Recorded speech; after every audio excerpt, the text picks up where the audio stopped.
Hi all, good morning. July 3.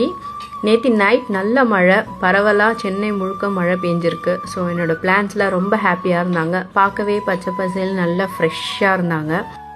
Night tuition pickup போயிருந்தப்போ மழையில் லைட்டாக நனைஞ்சிட்டோம். ஸோ எனக்கு ரொம்ப தலைவலியாக இருந்தது.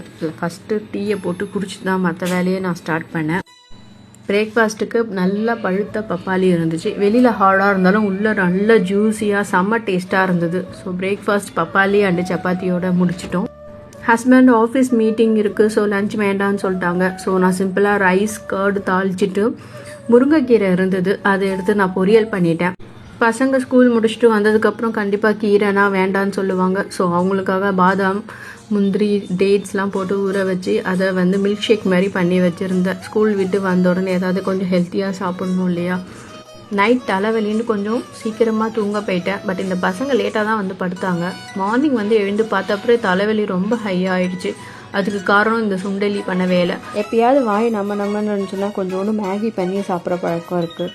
அதை நான் வாங்கி மறைச்சி வச்சுருந்தேன். பிகாஸ் எங்கள் கண்ணில் பட்டுச்சுன்னா அதை ஒரே நாள் காலி பண்ணிவிடுவாங்க அப்படின்ட்டு. இந்த சுண்டலி மானசா அதை தேடி எடுத்து பச்சையாகவே சாப்பிட்டு வச்சுருக்கா. மசாலா பேக்கெட் மட்டும் 4 தனியாக கிடந்தது. நல்லா என்கிட்ட வாங்கி கட்டிட்டு தான் ஸ்கூலுக்கே போயிருக்காங்க. இந்த ஊறுகாய் போட்ட நேரமே சரியில்லை. எப்போ மழை வரும் போகும்னு தெரியல. வெயிலும் பத்தலை. ஸோ இன்றைக்கி நைட் இதை தாளிச்சிடலான்ட்டு எடுத்து வச்சுருக்கேன்.